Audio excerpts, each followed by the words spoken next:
नमस्कार मित्रों, आज की मेरी कहानी हवन कुंड के लिए है। हिंदू सनातन धर्म में हवन कुंड का अद्भुत महत्व है। हवन कुंड आहुतियों के लिए बनाया जाता है, लेकिन हवन कुंड की आहुतियों का उद्देश्य अलग अलग हो सकता है। धर्म के इनकी तथ्यों से यह धार्मिक कहानी हवन कुंड के महत्व को दर्शाती है। प्राचीन काल में एक बहुत बड़ा राज्य था।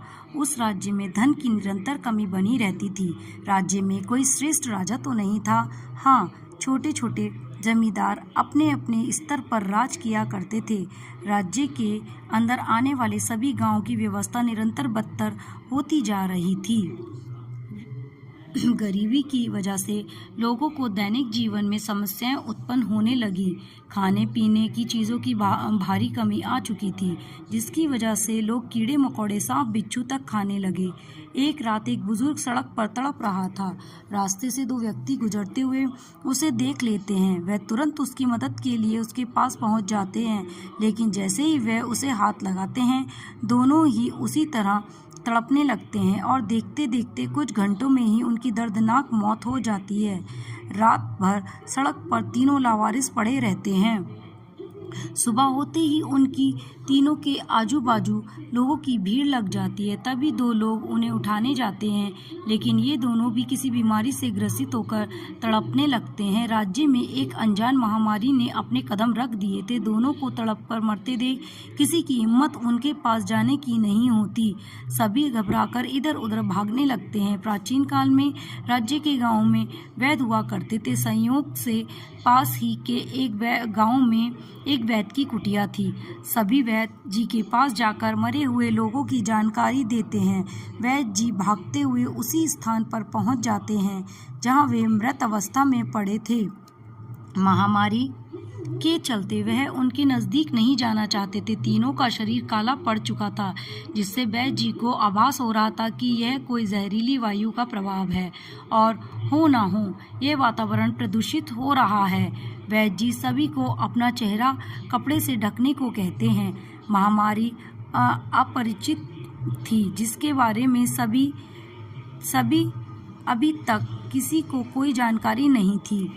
वैद्य जी शास्त्रों की मदद से इस महामारी के उपचार का पता लगाने की कोशिश करते हैं, जिसमें बताया जाता है कि वायु में तरह तरह के विषाणु विद्यमान होते हैं, जिन्हें नष्ट करने के लिए विभिन्न प्रकार की लकड़ियां से हवन किया जाना चाहिए, जिसके प्रताप से वायु में उत्पन्न विष पृथक हो जाएगा और वायु प्रवाह पुनः निर्मल होने लगेगी। धीरे धीरे करके कई गांवों से इसी तरह इंसानों और जीव जंतुओं के मृत्यु की खबर आने लगी। आम लोगों में खलबली मच चुकी थी। सभी का जीवन वायरस से प्रभावित हो रहा था। गांव के मुखिया सभी को इकट्ठा करके एक सभा लगाते हैं। संकट की इस घड़ी में चर्चा के लिए वैद्य जी को आमंत्रित किया जाता है, ताकि उनसे इस महामारी से लड़ने का उपाय पूछा जा सके। वैद्य जी ने शास्त्रों की सहायता से यह तो पता लगा लिया था कि वायु को शुद्ध करने के लिए हवन करना उपयुक्त होगा, लेकिन इस वायरस को नष्ट करने के लिए किस पेड़ की लकड़ियों का इस्तेमाल किया जाएगा, यह वैद्य जी को नहीं जान पाए थे। वैद्य जी के सामने बड़ी दुविधा थी। अभी उन्हें संपूर्ण जानकारी नहीं थी, इसलिए वह गांव के मुखिया से खुलकर सब कुछ कह देते हैं। सभी सोच में पड़ जाते हैं।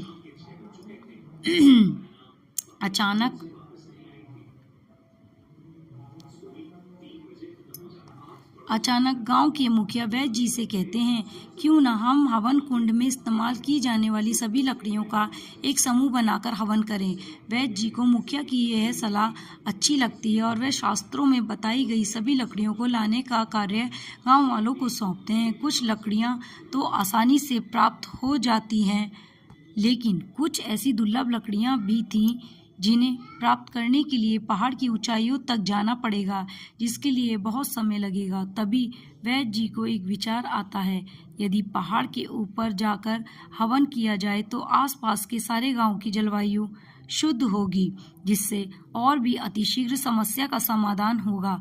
वैद्य जी मुखिया से कहते हैं, हम पहाड़ी के ऊपर सबको लेकर चलें और वहीं हवन कुंड की स्थापना करके हवन करके हवन करें तो पूरे राज्य की जलवायु शुद्ध की जा सकती है। यह बात सुनते ही सभी के चेहरे में सकारात्मक आ जाती है। मुखिया तुरंत सभी से अपनी बैलगाड़ी तैयार करने को कहते हैं ताकि बच्चों और बुजुर्गों को भी पहाड़ के ऊपर ले जाया जा सके। जैसे जैसे ही ये खबर फैलती है, आसपास के कई गांवों के लोग बैलगाड़ियों की लंबी लंबी कतारें लगाकर पहाड़ के रास्ते चल देते हैं। पहाड़ के ऊपर पहुंचते ही एक विशाल गड्ढा खोदा जाता है जिसके लिए कई लोगों की मेहनत लगती है। 12 घंटों के बाद एक हवन कुंड का निर्माण हो जाता है। गांव की आधी आबादी पहाड़ों के ऊपर आ चुकी थी। सभी हवन कुंड की सामग्री इकट्ठा करने लगे थे, लेकिन लकड़ियां हवन कुंड में रखना एक चुनौतीपूर्ण कार्य था, क्योंकि हवन कुंड इतना विशाल था कि 5 हाथी भी समा जाएं। हवन कुंड के अंदर कई लोग उतरकर लकड़ियां व्यवस्थित रखने लगते हैं और जैसे ही कार्य पूर्ण हो जाता है तो वह नीचे उतरकर कुछ मंत्रों के उच्चारण के साथ अग्नि प्रज्वलित कर देते हैं। कुछ ही क्षणों में आग का रूप विकराल हो जाता है और हवन कुंड की आग का धुआं धीरे धीरे वातावरण में फैलने लगता है। धुएं से लोगों को सांस लेने में परेशानी महसूस हो रही थी, लेकिन हवन कुंड का धुआं लोगों की श्वास नली को पवित्र कर रहा था। इस हवन कुंड की आग कई दिनों तक धधकती रहती है, जिससे राज्य के सभी गांवों से महामारी का वायरस नष्ट हो जाता है। इतने बड़े संकट से मुक्त होते ही गांव वालों के चेहरों में खुशी आ जाती है। लोगों के सिर से मौत का खौफ खत्म हो जाता है। आज भी कई धार्मिक इतिहासों में आधुनिक बीमारियों से लड़ने की विधियां लिखी हुई हैं, सिर्फ सही समय पर उनका उपयोग सीखना बाकी है। जीव जंतु और मनुष्य सभी खुलकर हवा में सांस ले पा रहे थे। इस घटना के बाद घर घर में हवन कुंड की स्थापना की गई और आज भी घरों में रोजाना यह प्रथा चली आ रही है। धन्यवाद।